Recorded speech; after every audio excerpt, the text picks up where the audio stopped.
yabang ninyo, mga arugante kayo. Lahat kayo. Arugante. Tapos nun, isasagot nyo sa amin, tatakutin nyo kami. Mali yun. Kaya, ayun, pupirma ako ng manifesto. Because, gusto ko yung alam sa inyo, mali ang ginagawa nyo. Sa kangkungan kayo pupulutin. Okay, ano pwede mangyari?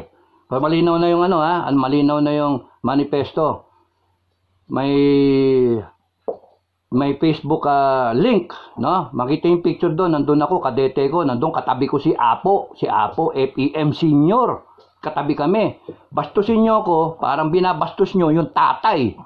Okay, magkatabi kaming ganun magkasama kami. 4 na beses kong nakamayan yan Tapos nun, siya yung presidente nung nag-graduate kami. Muntik na ako mag-presidential security noon, tinanggihan ko lang, nag-volunteer ako, gusto ko muna, gera-gera, fight muna ako, counterinsurgency. Ranger man ako So, itong mga taon to, bastos-bastos, hindi man lang tas nananakot, tanggalan ka ng pensyon, tanggalan ka ng hamunin akong barilan. Kung matapang ka talaga, magbarilan tayo. Ginaganon ako. Mga loko-loko itong mga Kaya nga ako masunod, kung sakali nga, wag naman sana mangyari, magkaroon ng revolutionary government, wag sana mangyari. At kung nagkaroon ng ganyan, ako mismo mag-volunteer ako Kasi ibabalik ng ng military yung ng ruling government, yung death penalty. Ay nako, yari lahat kayo. Kundi ka, i-revoke yung citizenship ninyo kasi wala kayong karapatan maging Pilipino, tawagin kayong Pilipino, kung inaapin nyo ang kapwa Pilipino. Tandaan nyo yun. Kung aapin nyo yung kapwa Pilipino nyo dahil lang sa pera, ilang libo lang yun o ilang milyon lang yun, pero yung kaluluwa ninyo, binebenta ninyo sa mga amo ninyo na mga tarantado rin, na mga kurakot din. Kaya dapat kayo sama-sama. Hindi sa isla, sa disyerto. Sa disyerto o kaya sa North Pole o South Pole na wala kayong pangginaw. Yung titigas kayo doon, nakaganyo kayo lahat, matigas kayo. Kasi death, is too sudden a punishment. Ang sa akin, mas gusto ko yung paghirapan ninyo at pagsisihan ninyo. Ngayon, para makita, may video pang ganyan, makikita ng mga madla, naku, wag natin pamarisan yan. Mawala yung korupsyon. Mawala yung mga ganyan-ganyan na mga tirada ninyo. Masyado kayong mga mayabang. Well, ngayon, kung di pumirma yung tao, then, okay lang. Status quo, yung number 1. Walang mangyari. Happy pa rin kayo, di ba? Happy pa rin, di ba? So, yun yung, number 1 na pwede mangyari. Status quo, walang pumirma. Pabaya ang Pilipinas, wala. Sinayang nyo yung regalo ko. Nagbigay ko regalo sa inyo. Sinapalaran ko yung sarili ko. Sinasapalaran ko yung buhay ko para sa inyo. Tapos, yun yung sagot.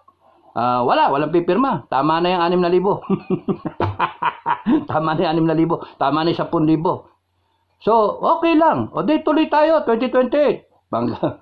Ganun lang. Kung mabot tayo doon sa 2028. Tapos, pangalawa na pwede mangyari, mahimasmasan. Mali tayo, nangangatog na sila. Baka lumabas yung video.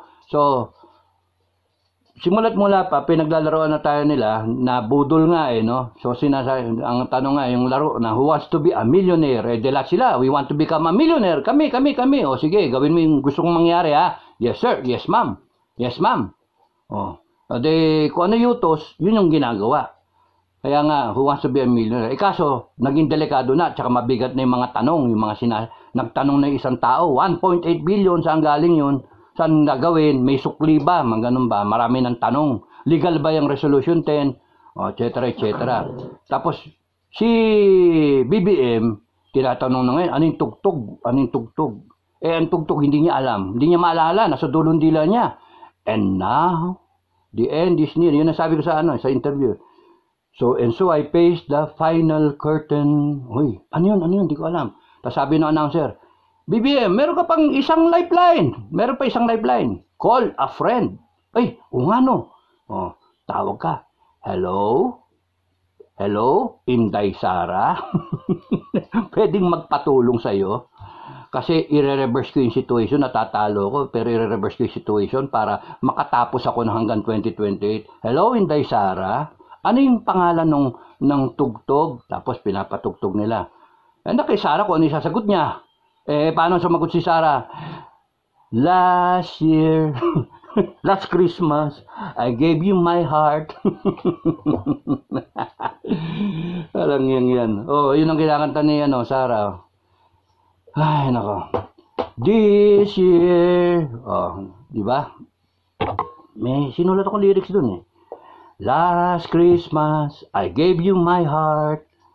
But the very next day, you gave it away. Oh, wala ako sa tono. This year, to save me from tears, I'll give it to someone special. Oh, di ba? Kung yun ang sinagot, sasagot ni BBM. Last Christmas. Ang layo. Ang tugtog. And now, the end is near.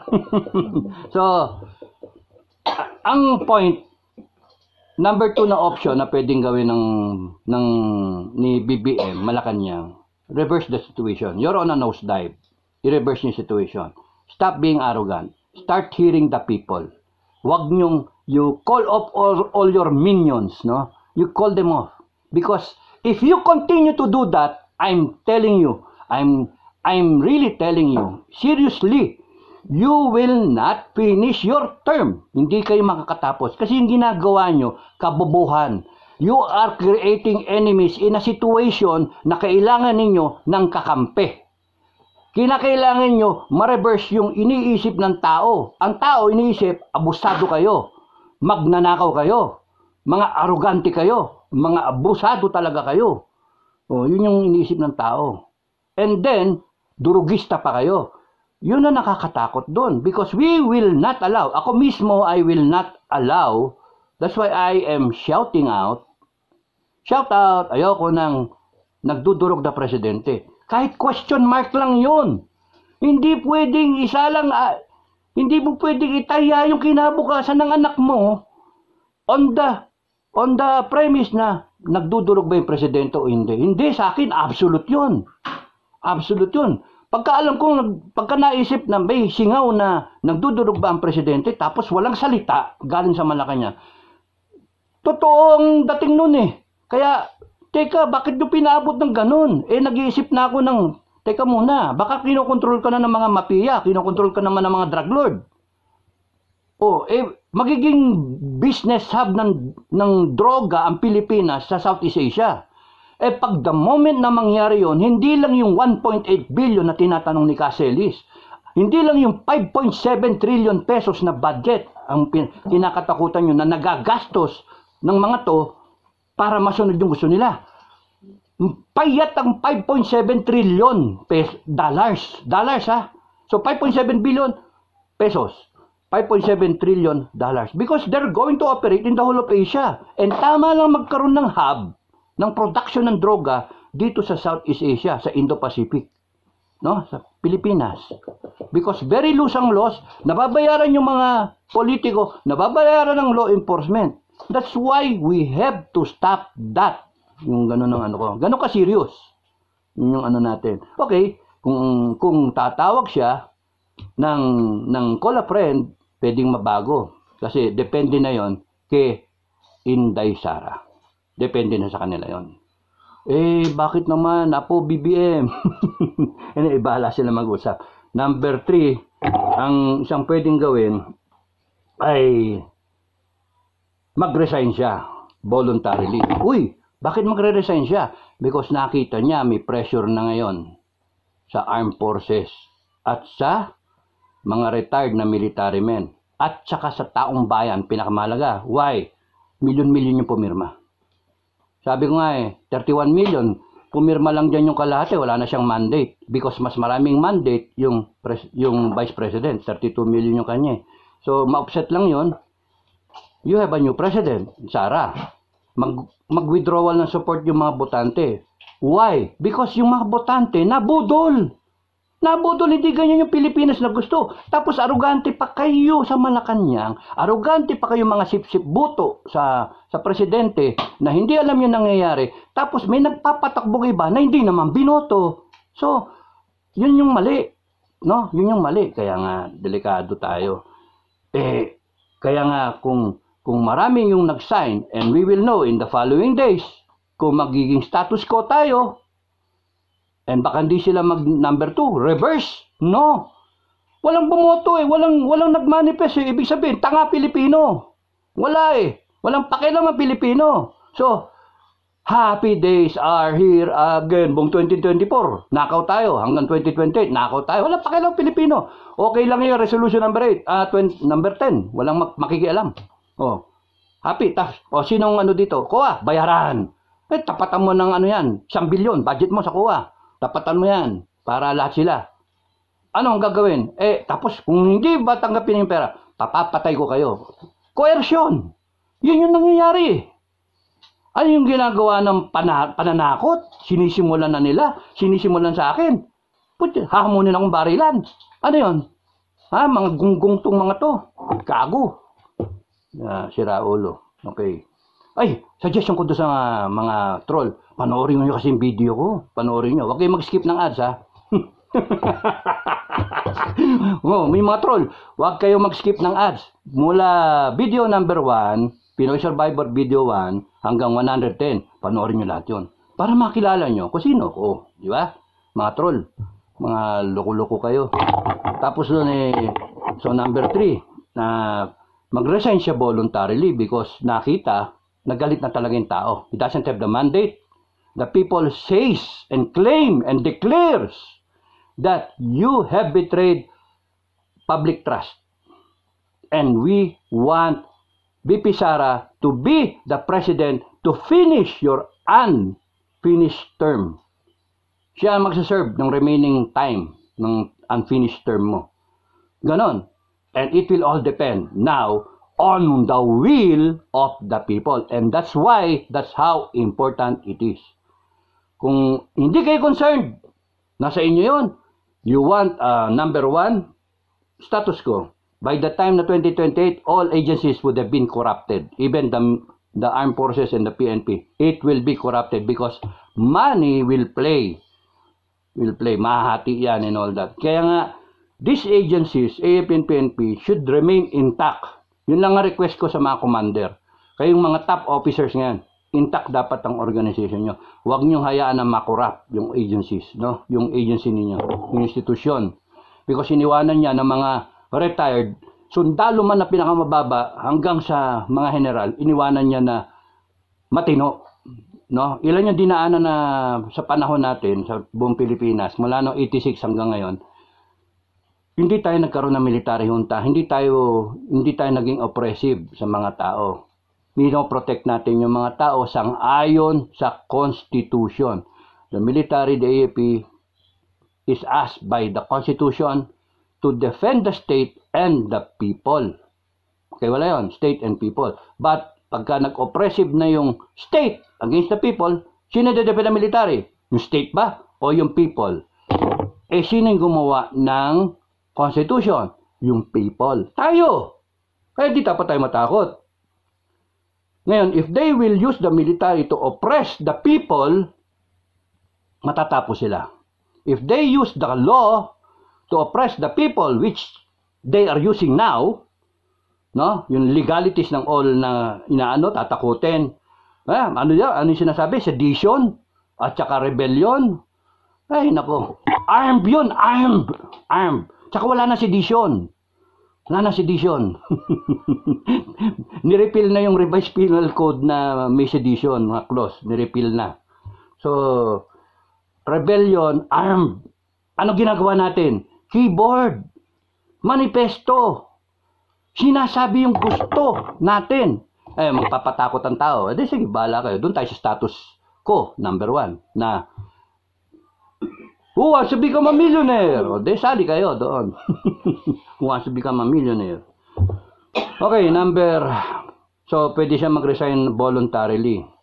Ayan, makonsensya, kasi nandun yung pressure, nagmamount yung pressure. Magsalita ka na Senator Amy, tapos linisin mo yung pangalan ng Marcos bago totally mahuli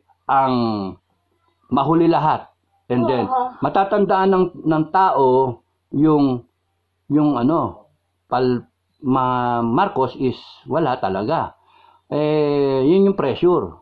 Hindi natin alam kung anong mangyari, how it will unfold. Number 4 is that he will resign forcibly. Ibig sabihin, pagka umabot doon sa resign forcibly, ayaw niya umalis, pero singit na yung armed forces, tsaka yung PNP, withdrawal of support. Parang ERAP style. Withdrawal of support. Doon papasok yon. Hindi ko sinasuggest na gawin yon ng institution, at baka mawalan ng trabaho yung mga commander. Ang sinasabi ko, pwedeng mangyari yon.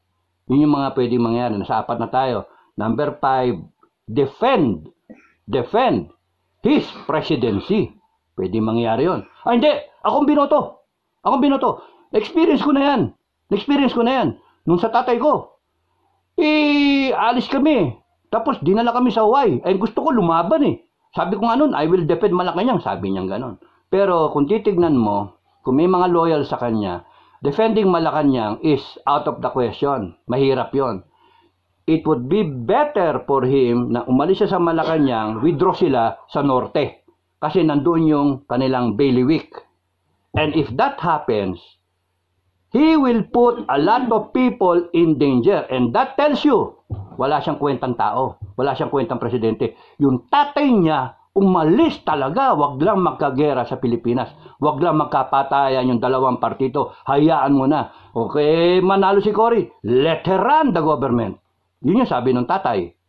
Kung magpapatay yung mga military, let them support Cory. Alis yung tatay. Pero itong isang to, no? Dahil kung sabog siya at nadidiktahan siya ng mga kasama niya, baka mag-defend siya. Umalis sila dyan sa Malacanang kasi mahirap i-depensa sa Malacanang, napapaligiran, ano? Makukupot. Pero kung doon ka sa norte, nandun yung population base mo. Nandun yung mga loyalista mo. Kung loyal pa sila.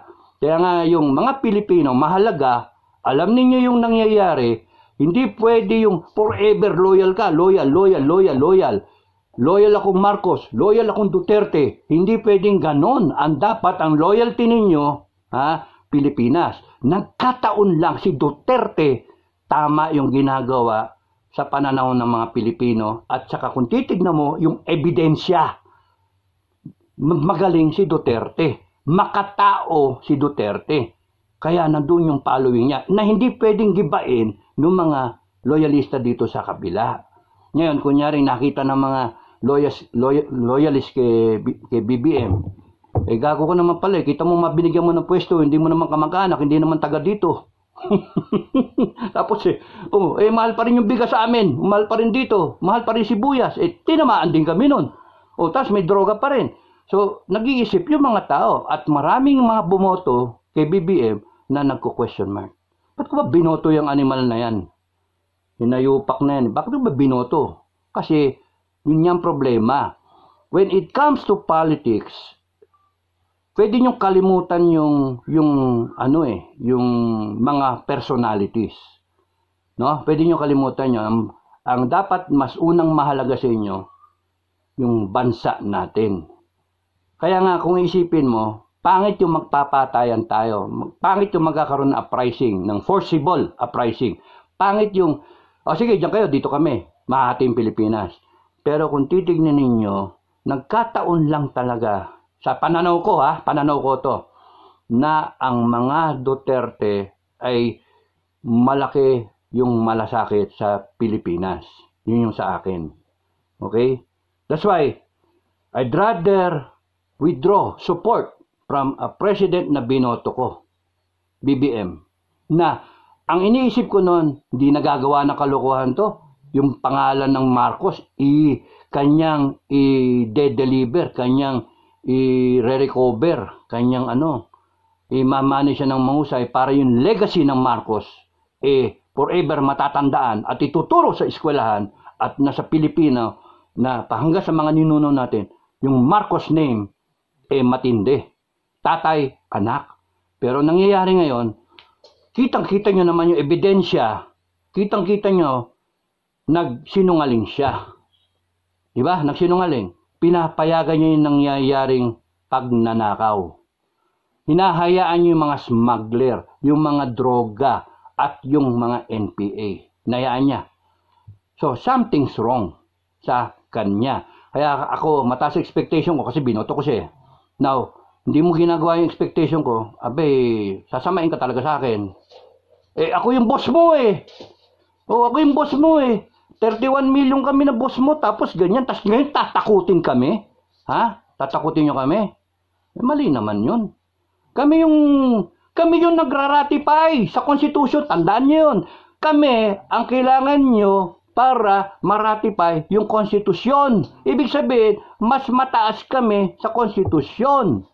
We, the sovereign Filipino people. Nagkataon lang, busy kami, tahimik kami. Sige, may Constitution, pumayag tayo lahat, ni-ratify natin, lahat ng batas dyan susunod.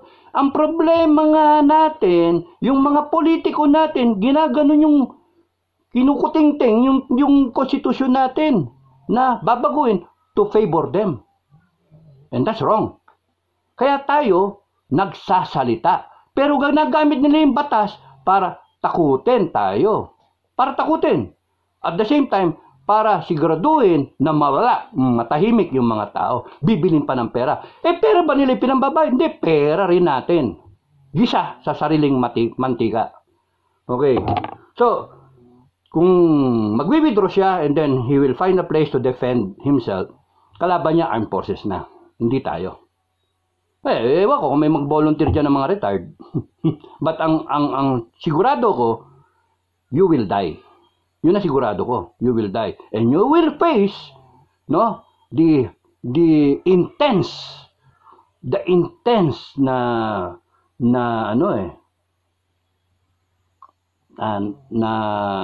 yung rebound ng Filipino people. Yung intensity ng galit ng taong bayan. Lalaban pa kayo, yung ganun ba? Gawin kayong Marawi ng armed forces. Mali na nga kayo hihirit pa kayo. Bumigay ka na lang kasi nga nawala yung public trust and confidence. Yun lang yun. Ganun kasimple. Huwag niyo isuppress. You were given 6 years. On the first and a half years, going to the second year, you bungled it. Mali That's why it is well within the rights ng taong bayan to complain.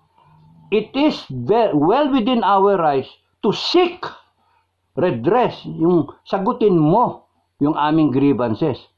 Yung simpleng smuggling Saka nakakita kayo nag-i-smuggle, hinahayaan nyo. Anong mga porsyento ninyo dyan? Mga animal kayo talaga tataluhin ninyo ang Pilipino na tao na siya bumoto sa inyo. At yung mga hindi pa nga binoto, kayo pa yung nagpapatakbo ng gobyerno habang yung isa singot-singot. Question mark. Kaya maraming well, yun yung lima ba yun na pwede mangyari?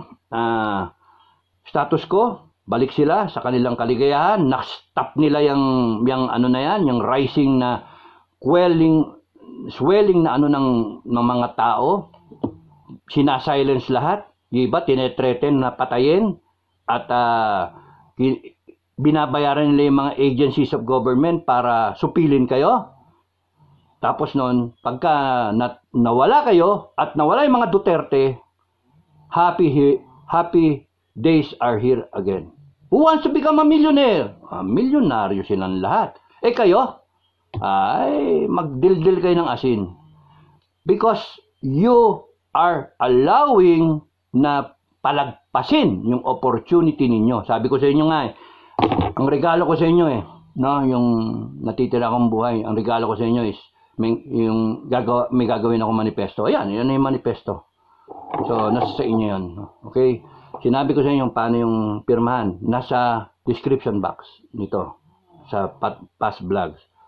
Ang key doon is yung Facebook. Siya nga pala, tinitira na yung Facebook ko. Ang dami ng pangalan ko na Facebook account. Okay? Sinisimulan nila. That's why, ang kopya nyo, yung link na iniiwanan ko. Pagpasok doon, diretso sa account ko yun, tapos Now, I want I want na ilalagay ko doon yung mga pangalan siguro o whatever. Because i-take down nila yan, paano na? I-take down nila yan yung account para matipigil ba yung botohan? Para mapigil yung kita nyo, sa kalsada, mainit sa kalsada mainit.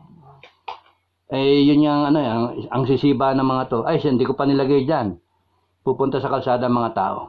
At talagang galit na naglalaway na parang mga aso. Na parang may mga rabies, bumubula yung bunganga at nagsisik sila na tapusin kayo. Naku, yun ang nakakatakot kasi makompuse yan ng armed forces Maano yung armed forces. Ayaw niya ng ganyang problema. Sa amin, ayaw namin ng ganyang problema. Ng dilema na ganon. Pero kaya ako nag-vlog about sa armed forces, kinakailangan ng you look at the two basic questions. Is this person deceiving the Filipino people? Is this person taking advantage of the Filipino people? Then you will have the moral ground to stand on being honorable. Diba? Ano ba naman? Linaw-linaw kumbaga sa hindi na nga trick questions Hindi na obvious ball piles yung answer Diba? Ball piles Kaya alam, hindi kayo magkamali. Kaya, basta inta kayo, armed forces, yun ang mahalaga. Omet Browner. Sorry. But from one first captain to another, I hope you're seeing me, no? From one first captain to another, you do the right thing. Okay? God bless. Happy New Year. Okay, so, ano pa? Pagka isa pa, 6. Pagka na-force siya mag-resign, it will not be BP Inday. Isa yun na pwede mangyari. So una, status ko, reverse the situation na kinakailangan magpakita siya. Hello? Call a friend Hello, Inday Sara, can you help me? Balik tayo, unit team. But that all depends to Sara. Tapos number 3, mag-resign siya voluntarily. Number 4 is mag-resign siya forcibly. AAP papasok. Number 5 is mag-defend siya. Number 6, kung ma-force siya mag-resign, hindi bibigay sa civilian government. Military takeover, junta. Yun ang nakakatakot mangyari. Kaya, sa mga nangyayari na yun, ano sa tingin nyo? Huwag nyo i-suggest yung number 6 na mag-military junta. Because baka magkagulo tayo lalo. No? Ayoko ng military junta. Pwede naman tayo na may natitira pang matitinong tao sa gobyerno. Pwede. Ayusin na lang natin yung gobyerno. Pero ito sa mga nagsasabing bigyan ng chance si BBM, binigyan naman siya ng chance Binigyan siya ng chance. Ang sinagot, ang yabang Mga At pinapakita lalo, hindi siya in control. Ang sumagot yung mga arrogante no? Mga buwaye. Kaya yun yung posisyon natin ngayon. Nandun tayo ngayon sa people signing up dun sa manifesto. And ang sagot ng Malacanang et al. Is isuppress yung pagpirma sa manifesto. Siraan ako, tapos nun, siraan yung mga ibang vlogger, tatapatan nila para hindi nila maano yung manifesto. Okay. So, tignan natin kung saan ito pupunta. So, hanggang doon lang ako muna. Maraming salamat. Huwag kayo may stress. It's, let's start the new year right, no? Dasal lang kailangan yan. And, ang pinakamalaga nga is makita ng taong bayan, lahat tayo, is sinasabi natin yung nasa loob natin. Merong kampi kay BBM? Fine. Nasa inyo yun, posisyon yun. May kampi kay Inday Sara? Mga Duterte, fine, yun ang nasa kalooban ninyo. In the end, ano mangingibabaw? Sino mas matimbang?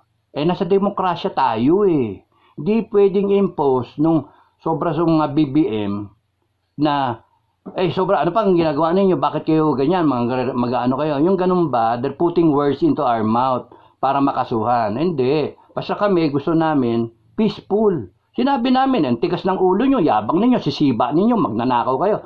Yan ay isasagot nyo. Ayan, meron kaming manifesto. So, I sign. O, then, paramihan na lang ngayon yan. Malalaman natin. O, then, magpapirma rin kayo ng manifesto. Tama. magpapirma rin kayo, BBM ako. We support BBM. And then, tignan natin kung sino mas marami. O di peaceful. Democratic government. Wag yung, hindi, mali yan, illegal. Yung ganun-ganun kayo. Tapos nun, mananakot kayo. Tapos nun, magbabayad kayo ng mga troll. Mali.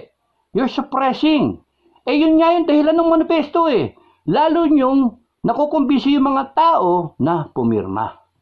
And that's the danger there. Matatapos yung administrasyon. Di ba? Because ang hope ng tao na ang laki naman ng botante, 32M, si Sara na lang ang magdala. Because we trust Sara. Yun yung ano doon. So how will you bring back the situation na parehas kayong binigyan ng mandate ng tao? Presidente, BP. Parehas kayo. 31, 32M. Boto. Parehas kayo Sabay ito, nagpapakita ka ng di tama isusupress mo itong isa, loko-loko, bumoto niyan, mas marami pa sa iyo. O paano yun? Anong kabobohan yan? O diba? Bobo. Dapat dyan ligawan mo Dapat dyan alagaan. Anong pinapakita mo? Hindi, tinarantado mo Yun yung kaya ngayon delikado. Kasi, bobo talaga. Bibirahin nyo yan kasi natakot kayo na yan ang magiging presidente. Kahit hindi pa siya nagsasabi, sigurado siya, kung tumakbo siya sa 2020, manalo siya. Kaya ano ginagawa nyo? Dinedestroy nyo. Para si Tambalolong ang umupo. Pagka nakupo si Tambalolong, assured na yung susunod. Yun ang gusto nyo establish. And that will not happen because I and the Filipino people will not let that happen. Ganun lang kasimple. Hindi nyo sinasagot yung mga tanong. Yabang ninyo. Saan kayo pupulutin? Kangkungan. Takutin nyo kami. Hindi kami matatakot. Okay, so hanggang doon lang ako. Maraming salamat sa inyo lahat. I wish everyone a happy new year. Nakaka-stress. Sayang yung may stress lang kami. Okay, so maraming salamat sa inyo. God bless everyone. Yung boto nyo doon sa logo, video 2, 3, 4, doon kayo mismo mag-comment. 1 to 10 yung pipiliin para makapagkaroon tayo. Balay mo magkaroon ng gulo-gulo din. Meron tayong t-shirt, At saka maraming salamat nga pala sa inyo mga Pinoy survivor na bumoto. There are about how many of us now? 20 plus thousand, 25, mga ganon. Maraming salamat sa inyo. Maganda nga bumoto kayo lahat kahit kalahati lang, di ba? Makita mo, meron tayong 15 na kagad, mga ganon. And that would be nice. Pero doon sa mga nakaboto na, maraming salamat sa inyo. Again, if you want to make your name heard, you want to be heard, boto kayo, pasukin nyo na yung link na nandyan dito sa description box. At saka kung sa mga comment, nandun din ako, nilalagay ko rin dun Basta pindutin nyo yung kulay blue naman yun naka-link, Tapos pasok kayo sa Facebook, scroll down kayo, yung unang-unang post ko doon, yung pinaka-recent, nandun na mismo yung link doon sa change.org. And then, magboto na kayo. Do not donate kung hiningan kayo ng pera nung change.org. Yun yung platform nila, host platform. So, hindi ako naglagay na humingi ng pera doon. Hindi, sila yon, gusto nilang kumita. That's why may option kayo, sinasabi ko na, para malinaw, kung nag-prompt yun, ipiliin nyo lagi yung share button. Yun lang. So, wala. Yayaman sila tayo wala di ba? Mahirap lang tayo. So, yun ganon. So, yun. Then, indicate nyo doon sa na I signed doon sa mismong Facebook post para makita ng mga tao, pinapalakas nyo, uy, marami na. O talagang totoo. Kasi ganun yung ibang Pilipino. Na kailangan makita yung proof bago sila magsalita. Now, I'm telling you na you have to look at it from your own personal na understanding. Yung yung thinking ninyo, because hindi pwedeng tatanong ka dito, tatanong ka doon. Ano ba? Palagay mo. Hindi. Ikaw. I have already informed you na how critical the situation is. Ito yung mga pwedeng mangyari. Ano yung dapat ipakita ng taong bayan? At para transition tayo ng very smooth kung magkakaroon ng transition. Kasi pwede namang walang bumoto, so ibig sabihin, the Filipino people still believe in BBM as the president. BBM. Uy, pula ako. Ayan, BBM, ganon. Pero if you believe na something's really wrong, hindi naman ako tanga, hindi naman ako bobo, maliwanag ang aking pananaw,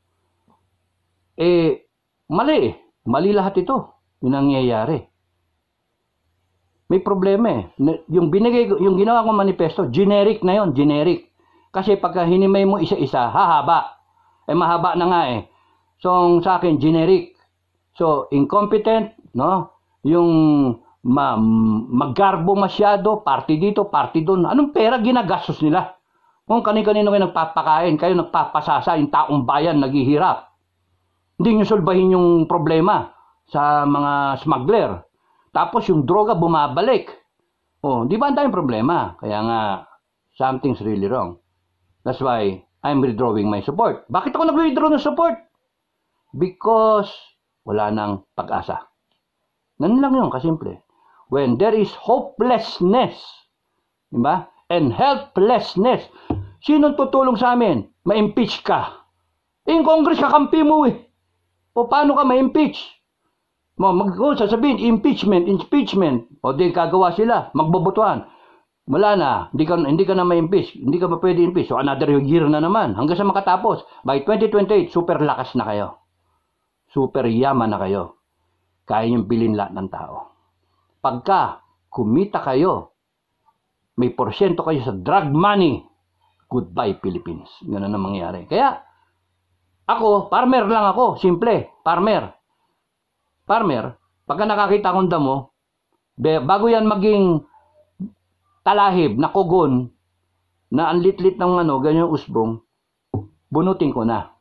Ganun lang kasimple yan. Because proven ng farmer na pagka yan, hinayaan mo, lalaki yan, patay ang tanim mo. Pagka ito hinayaan natin, lalaki ang problema at wala na tayong kalaban-laban. That's why we have to speak out our intentions, our beliefs, our aspirations. As we did in the preamble ng Constitution at lahat ng articles doon ng Constitution which we ratified. The sovereign Filipino people na hindi pwedeng i-coerce, hindi pwedeng takutin, hindi pwedeng suppress yung yung ganunin tayo ng ganunin. Hindi pwede. Kasi yung power ninyo sa amin galing. We will take it away peacefully. Pwede naman eh. And the armed forces will be there to protect us. Ganun kasimple. Maraming salamat sa inyo. Thank you mga kabrigada. Maraming salamat. Happy New Year. God bless the Philippines. Bye-bye.